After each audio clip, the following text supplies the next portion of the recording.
خدا گناہوں کو کیا کرتا ہے؟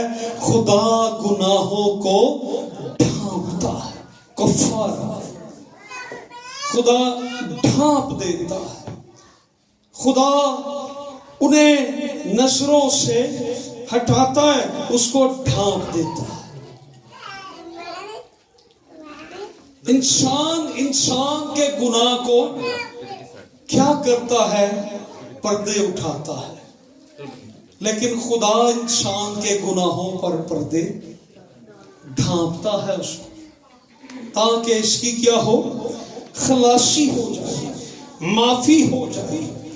اور یہ میتھڈ انسان کے دیکھیں اور دوسری طرف خدا کے میتھڈ دیکھیں۔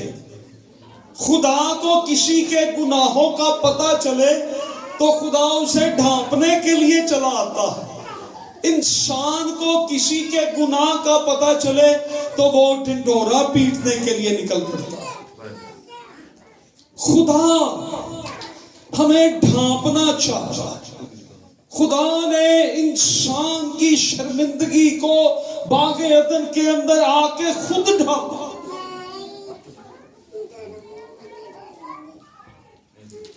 پھر اگر ہم غور کریں کلام میں ایک بات لکھی ہے کہ جو اپنے گناہ چھپاتا ہے وہ ہرگز کامیاب نہ ہوگا، لیکن اگر کوئی ان کا اقرار کر کے ان کو ترک کر دے تو اس پر خدا کی رحمت ہوگی۔ انسان اپنے آپ کو جس طرح سے دیکھتا ہے، خدا جس طرح سے انسان کو دیکھتا ہے، خدا کا کیمرہ انسان کے کیمرے سے زیادہ تیز ہے اور اس کا زیادہ اچھا رزلٹ آتا ہے جس کیمرے سے خدا دیکھتا ہے۔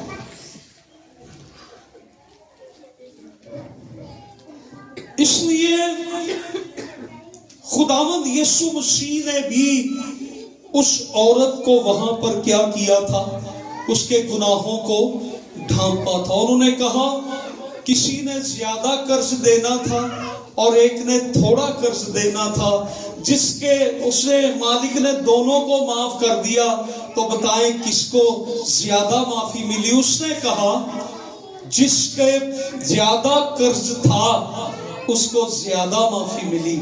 تو خداوند یسوع مسیح نے کہا کہ یہ بھی زیادہ گنہگار تھی، اس لیے زیادہ معافی مل گئی۔ ہیلیلویا۔ سو ہمارا خدا ہمیں ڈھانپنا چاہتا ہے،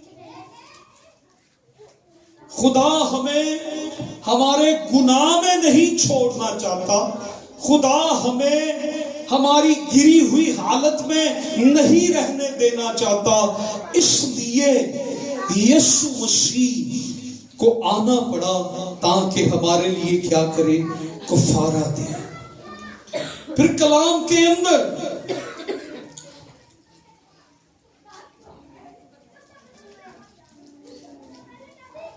آپ اگر دیکھیں کہ کفارہ دیا جاتا تھا جانوروں کا، بیلوں اور بچڑوں کا کفارہ کیسے دیا جاتا تھا؟ ایک جانور کو لاتے تھے، بیل کو، بچڑے کو، برے کو، بھیڑ کے بچے کو لایا جاتا تھا، اور یہ اپنی مرضی سے چلتا ہوا نہیں آ جاتا تھا، وہ اس کو رسی کے ساتھ باندھ کر اور کھینچ کر لاتے تھے۔ اور میں اکثر کہتا ہوں کہ اگر ان جانوروں کو زبان لگی ہوتی تو وہ بتاتے کہ خداوند گناہگار ہم نہیں ہیں، گناہگار یہ ہیں جو ہمیں چھری پھیرنا چاہ رہے ہیں۔ انسان اپنے گناہوں کے کفارہ کے لیے کیا کرتا تھا؟ اپنے لیے ایک جانور قربان کرتا تھا، اس پہ ہاتھ رکھتا تھا، اور پھر اس کے گناہ اس پہ ٹرانسفر ہوتے تھے، اور پھر اس کو ذبح کیا جاتا تھا، اور اس کا خون لے کر عہد کے صندوق کے پاس لے جایا جاتا تھا، جسے پاک ترین مقام کہتے ہیں۔ خیمہ اجتماع یا مقدس ہیکل کے اندر 3 ایسے پورشن تھے، صحن، پاک مقام، اور تیسرا پورشن جو تھا وہ پاک ترین مقام تھا۔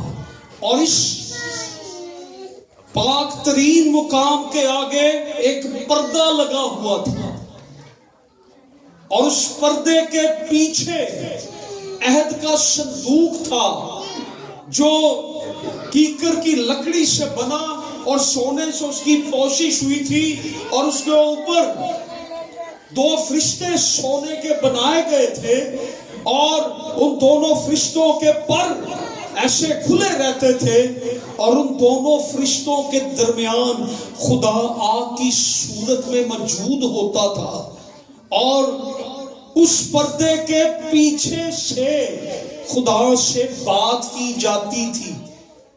اور پھر سال میں ایک بار برے کا خون لے کر یوم کفارہ پر سردار کاہن